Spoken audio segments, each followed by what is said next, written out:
Bismillahirrahmanirrahim. Pada kesempatan kali ini saya akan membahas tentang citation and reference manager atau citasi dan manajer reference ya.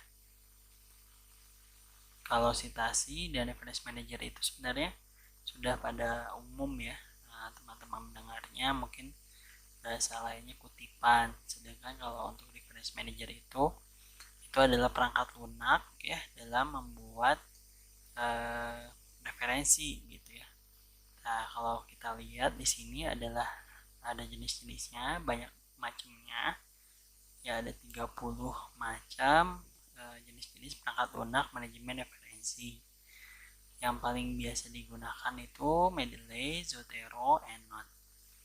Nah, citasi ya merupakan elemen penting dalam sebuah penulisan karya ilmiah. Kenapa? Karena citasi itu merupakan anti plagiarisme. Jadi kalau kita membuat tulisan penelitian menggunakan kutipan, maka kita tidak akan terkena dengan yang namanya plagiarisme, ataupun misalnya kita terjebak dalam plagiasi yang tidak disengaja karena kurang hati-hati dalam membuat sebuah sintiran ya. Terus juga dengan menggunakan referensi manager itu memudahkan kita dalam membuat citasi dan juga daftar pustaka. Di sini ada sejarahnya. Kalau kita melihatnya sudah ada ya, manajemen referensi itu sudah ada tahun 1980-an gitu ya, dan terus berkembang sampai sekarang tahun 2020 sudah sangat canggih banget ya, apalagi kita sistem informasinya sangat luas, maka memerlukan manajemen referensi ya, yang bisa digunakan ada Zotero, Mendeley, Rework, dan juga kalau mungkin teman-teman pernah dengar ENOT, sekarang udah ENOT X9, padahal dulu saya baru diajar itu ENOT 6, sekarang udah 9 lagi gitu ya. Maka ini menandakan bahwa manajemen referensi itu atau sistem teknologi itu terus berkembang ya, terutama tahun 2020 ini yang semuanya serba cepat, serba berubah. Mungkin kita sering mendengar ada istilahnya revolusi industri 4.0 seperti itu ya. Jadi ketika kita menggunakan referensi manager atau manajemen referensi Mendeley, Zotero gitu ya, ternyata ada rankingnya gitu ya. Ternyata yang paling rendah itu Zotero dan yang paling tinggi itu ada Bookends ya. Nah, semakin tinggi semakin bagus, dan juga kenapa banyak yang memakainya, karena semakin fitur-fiturnya semakin lengkap dan juga membuat orang tersebut itu praktis atau mudah. Nah, kenapa semakin Zotero itu semakin di bawah, karena ya terutama gratis dan juga tampilannya ataupun penggunaannya tidak terlalu mudah. Nah, ini dalam pemilihan referensi manager dikaitkan dengan biaya dan juga kemudahan dalam menggunakannya. Kalau biaya apakah gratis ataupun berbayar, sedangkan kalau untuk kemudahan penggunaannya kita bisa melihatnya dari tampilannya, apakah mudah untuk dilihat, mudah untuk digunakan atau tidak, seperti itu. Atau juga kita bisa melihat fungsi-fungsi yang ada di dalam perangkat tersebut gitu ya. Terus juga kalau kita lihat yang lainnya, selain biaya dan juga kemudahan penggunaannya, kita juga perlu melihat apakah perangkat tersebut itu memang sesuai enggak dengan kebutuhan kita gitu ya, kebutuhan di kampus atau kebutuhan di pekerjaan kita. Ini adalah salah satu enggak salah satu ya, tapi banyak jenis-jenis dari reference manager ya. Tuh ada Mendeley, ini Mendeley ya, contohnya ini Zotero, ini Rework ya. Nah, kita lihat Zotero itu dikembangkan pada tahun 2006 oleh George Mason University Center ya. Zotero merupakan perangkat manajemen referensi berbasis open source. Jadi digunakannya secara gratis gitu ya. Perangkat ini dapat dipasang sebagai aplikasi dari standalone maupun plugin dari browser Firefox, Chrome maupun Safari. Maksudnya kita bisa menginstalnya Zotero tersebut di perangkat komputer kita, ataupun teman-teman bisa mendownloadnya atau menginstalnya di Chrome ataupun di Firefox, sehingga Zotero-nya sudah terpasang nih di Zotero ataupun Firefox-nya gitu. Ketika kita mau mensitasinya, tinggal klik saja, nanti artikel tersebut ataupun berita tersebut sudah langsung masuk ke dalam database Zotero kita. Seperti itu. Nah, ini tampilan dari Zotero ya. Ya cukup terlihat mudah lah kalau kita menggunakannya. Cuma nanti mungkin ada kelebihan dan juga kekurangannya dalam menggunakan manajemen referensi Zotero seperti itu. Ini kelebihannya ya. Ada beberapa kelebihan ya, terutama tadi gratis ya. Terus juga kekurangannya juga ya ada, kayak misalnya koreksi referensi terbatas, semua area riset dan segala macamnya. Ya nanti teman-teman tinggal mencobanya, kira-kira kalau Zotero itu seperti apa ya, apakah praktis ataupun sulit gitu ya, tergantung dari orang yang memakainya seperti itu. Terus selain Zotero juga kita juga mengenal ada istilahnya namanya Mendeley ya.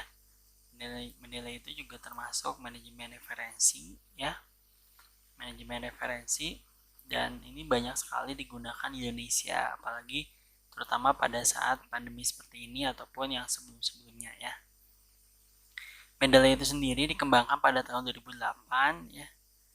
Mendeley menawarkan paket gratis serta berbayar dengan opsi ruang penyimpanan online yang lebih besar. Jadi kalau kita berbayar, maka kapasitas dalam penyimpanan artikel-artikel yang sudah kita download itu semakin lebih besar, sedangkan kalau versi gratisnya ya sedikit gitu aplikasinya. Dan juga untuk fungsi-fungsi dari Mendeley sendiri, kalau yang gratis nanti dapat apa, kalau yang berbayar dapat apa gitu ya, sehingga berbeda. Terus juga kelebihan dari Mendeley itu sendiri juga ada social networkingnya. Nah, ini ada komponen-komponennya dari Mendeley ya. Kalau kita lihat dari Mendeley desktop ada beragam macamnya ya. Ada angka-angkanya ya, bagaimana ketika kita mencari, ada tentang judulnya, ada tentang apa isinya, abstraknya dan lain sebagainya ya. Jadi teman-teman bisa melihatnya nanti ketika teman-teman sudah mendownloadnya dan juga mencobanya seperti itu ya. Pokoknya tampilannya mudah, praktis, dan juga kalau dari segi kelebihannya ada social networkingnya, ada desktopnya, ada web base-nya gitu ya. Sedangkan kekurangannya tidak memiliki kemampuan database search. Jadi kalau kita mencari jurnal atau artikel ya tidak bisa menggunakan Mendeley misalnya untuk tersambung ke jurnal tertentu misalnya kayak gitu. Terus juga pembuatan bibliografi hanya dengan cut dan paste ya. Bagi pakai dokumen dengan penggunaan publik dapat menjadi isu pelanggaran hak cipta ya. Target penggunaannya semua pengguna pada semua area riset ya. Jadi banyak sekali kelebihan dan juga kekurangannya dari referensi manager yaitu Mendeley seperti itu. Oke, tadi kita review ada Zotero, ada Mendeley ya. Terus kalau kita lanjutkan masih banyak ya. Nah, ini ada rework ya. Rework. Walaupun pada kesempatan kali ini saya tidak akan mencoba mempraktekannya rework seperti apa, cuman penjelasannya bahwa rework itu adalah salah satu unit bisnis dari ProQuest. Jadi kalau teman-teman kemarin dengar ada ProQuest, ada EBSCO dan lain sebagainya. Nah, publisher tersebut, publisher terbesar itu membuat rework gitu, seperti itu, ataupun referensi manager istilahnya. Ini tampilannya ya, bagaimana kita mengedit referensi, bagaimana kita mencari referensi, juga bagaimana kita mengupload PDF ke dalam manajemen referensinya, dan juga bagaimana kita men-sharekan ya artikel yang sudah kita download dan lain sebagainya. Itu di Rework sudah sangat mudah dalam penggunaannya gitu ya. Terus kita juga bisa bikin folder-folder tertentu kayak Mendeley ya, bisa bikin folder tertentu seperti itu, sehingga kategori ataupun subjudul yang sudah kita buat itu bisa kita kumpulkan jadi satu seperti itu ya. Oke, itu tadi Rework ya, jadi saya tidak akan banyak membahasnya. Ada kelebihan dan kekurangannya ya. Kelebihannya bisa digunakan di beberapa platform Windows, Mac, Linux. Terus juga kemudahannya penggunaan Word add-in ya, jadi dalam Microsoft Word sudah ada progressnya, lalu kolaborasi pada RefShare dan lain sebagainya ya. Kekurangannya menampilkan dokumen image PDF hanya dapat dilakukan menggunakan lisensi kampus ya. Terus target penggunanya semua pengguna pada semua area riset seperti itu ya.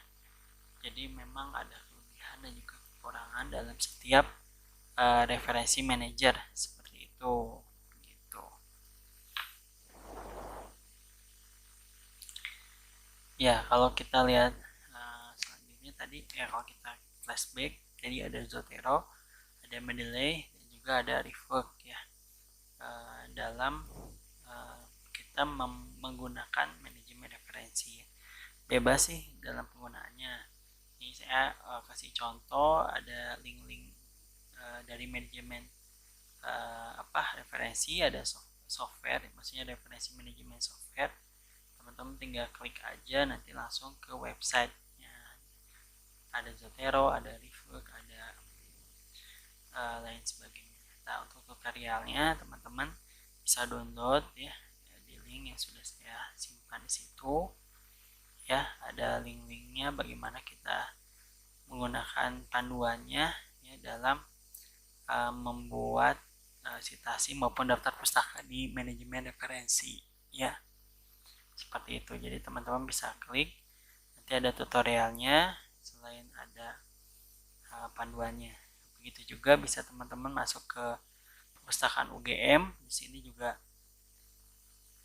sudah ada pedoman manajemen citasinya ya, ada penggunaan Mendeley, ada penggunaan Zotero gitu ya. Teman-teman bisa mendownloadnya.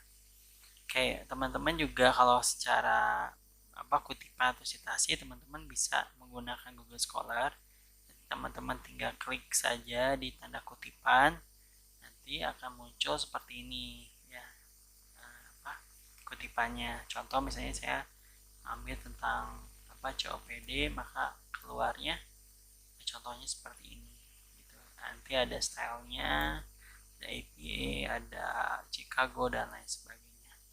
Nah, dalam nanti teman-teman tugasnya, teman-teman bisa membuat matriks seperti ini ya, menuliskan tahun, tujuan, metode, sampel, instrumen, dan hasil ya. Nah, nanti contohnya seperti ini. Jadi kalau dari jurnal kemarin yang sudah teman-teman dapatkan, teman-teman coba tuliskan nama penulisnya, terus juga teman-teman juga tuliskan judulnya, dan juga coba teman-teman buat citasi dan juga daftar pustakanya. Ini slide terakhir dari materi saya, bahwa ternyata waktu akan berjalan begitu cepat ya. Seperti tadi dari tahun 1980-an sebenarnya udah ada yang 2008 juga ada, sekarang udah 2020, maka semakin kesini semakin cepat ya waktunya, dan juga semakin mudah dan praktis. Seperti itu, mungkin itu yang bisa saya jelaskan, mudah-mudahan bermanfaat.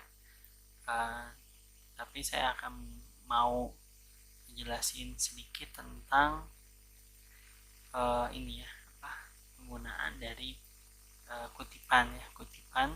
Misalnya pertama kita buka dulu Google Scholar ya, cara praktisnya atau cara mudahnya. Teman-teman buka Google Scholar, nah seperti ini. Nanti teman-teman coba ketik ya di tengahnya, contohnya apapun bebas lah ya. Teman-teman nih, saya buka contohnya COPD misalnya seperti itu. Ada Indonesia misalnya keluar. Atau COVID dan Indonesia, ternyata yang munculnya seperti ini ya, ada berapa ribu ya jumlahnya. Teman-teman bisa klik ya kalau misalnya ada PDF-nya. Nah, teman-teman juga lihat di sini ada tanda kutipan ini. Ketika teman-teman klik maka akan keluar citasi ataupun daftar pustaka dari artikel tersebut. Jadi sungguh mudah, teman-teman bisa copy ya, di blog terus copy. Nanti teman-teman buka Word ya. Buka Word. Setelah buka Word, teman-teman tinggal paste gitu ya. Sangat mudah ya. Jadi teman-teman tinggal copy, tinggal paste. Nah, teman-teman juga bisa download, di bawahnya ada Rework, ada EndNote dan lain sebagainya. Teman-teman tinggal klik, nanti akan masuk ke dalam manajemen referensi kita. Nah, ini saya buka Microsoft Word-nya, tinggal copy paste. Nah, ini muncul kan daftar pustakanya seperti ini ya. Ini contoh kita menggunakan atau membuat daftar pustaka melewati Google Scholar. Teman-teman tinggal ketik saja judulnya ataupun penulisnya ataupun apapun tentang artikel yang akan kita cari. Nanti kita tinggal klik saja tanda serunya, tanda kutipannya, nanti akan muncul berbagai macam daftar pustaka seperti itu ya. Ini contohnya copy paste saja. Nah, di dalam Microsoft Word sebenarnya ketika kita udah install Mendeley, maka ada di referensinya ada ini Mendeley ya. Nah, teman-teman coba, misalnya saya klik Mendeley-nya, ternyata error ya, tidak bisa. Oke, kita coba lagi. Nah, ini adalah daftar pustaka yang umum yang memang bawaan dari Microsoft Word ya. Jadi Microsoft Word itu sudah ada bawaan untuk kita menyalin atau memudahkan kita dalam membuat daftar pustaka dan juga kutipan. Jadi di Microsoft Word itu sudah ada sebenarnya dalam ketika kita untuk memberikan kutipan ataupun daftar pustaka. Kita tinggal lihat aja, pilih misalnya mau jurnal, mau buku, mau majalah ataupun lain sebagainya. Nah, ini EndNote ya, karena teman-teman saya sudah install EndNote. Nah, ini juga ada Zotero ya. Nah, Zotero teman-teman juga, kalau Zotero dia terpisah sendiri. Nah, ini contoh Mendeley ya. Mendeley sebenarnya tinggal kita masukkan PDF-nya, sudah muncul citasinya ataupun daftar pustakanya. Nah, ini teman-teman bisa buat folder-folder ya untuk merangkum artikel-artikel mana saja yang membahas tentang itu. Juga ada search dokumen ya.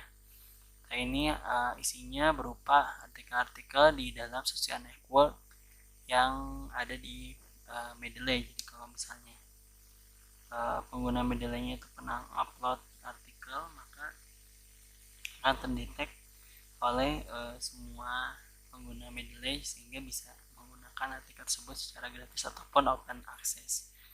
Seperti itu nih, kita lihat ya contohnya. Contohnya kita lihat. Nah, kan daftar pustakanya seperti ini. Nah, kalau kita menggunakan Mendeley, kita buka dulu referensinya terus insert. Setelah itu teman-teman bisa go to Mendeley ataupun teman-teman bisa ketik langsung. Kalau misalnya hafal tinggal ketik saja lalu pilih mana lalu untuk maka akan muncul citasinya. Nah, untuk mengeluarkan daftar pustaka untuk menggunakan daftar pustaka kita bisa insert bibliografi gitu. Nah ini kan kita juga bisa merubah formatnya, misalnya dari APA terus ke Chicago ataupun Harvard dan lain sebagainya. Ini caranya ya, kita klik saja insert bibliografi, nanti akan muncul data pustakanya. Nah, terus juga kita bisa merubah stylenya ya, style penulisan dari penulisan citasi maupun daftar pustakanya seperti itu. Jadi ada pilihannya ya. Di sini juga bisa ya teman-teman mencarinya, apa saja yang dicari itu nanti akan muncul perubahannya dari kutipan maupun daftar pustaka yang sudah kita buat gitu ya.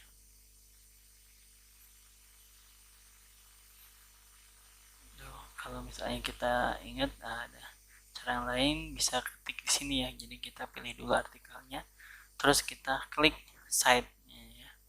Nanti akan muncul di Microsoft Word ya, citasi maupun daftar pustakanya seperti itu.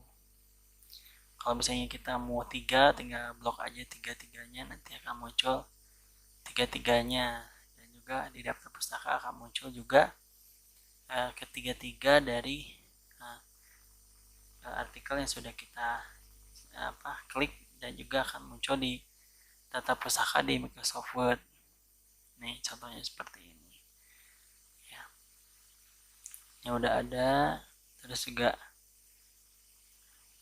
kalau kita mau membuat data pustaka, teman-teman tinggal ini aja, misalnya download PDF-nya ya seperti ini, lalu teman-teman tarik ke Mendeley-nya, lalu lepaskan, di drag gitu ya, dilepaskan, nanti akan ada di daftar pustakanya. Kita bisa lihatnya di recent, nanti ada muncul ya judulnya, terus juga author atau penulisnya, dan juga kita lihat volumenya, tahunnya, dan juga abstraknya sudah langsung muncul di Mendeley. Itu sangat praktis banget, makanya ketika kita membuat manajemen referensi sangat mudah.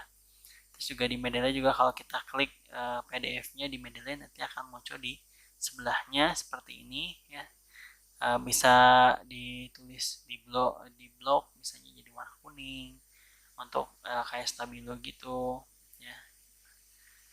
Nah, seperti ini, ataupun misalnya kita bisa ngasih catatan note ya seperti ini. Kalau misalnya kalimat ini sangat penting gitu ya, bisa dibuat seperti ini ya, di blog terus dikasih note catatan ya.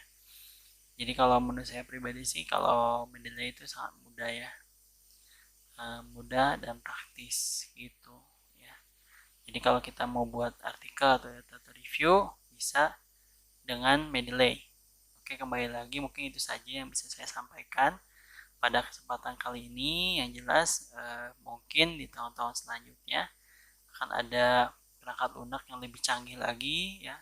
Kalau menurut saya nanti ketika teman-teman mau nulis artikel penelitian ya, tinggal teman-teman masukkan ke dalam satu perangkat lunak, nanti perangkat lunak tersebut yang akan memprosesnya ya sampai akhirnya menjadi sebuah artikel yang berkualitas gitu.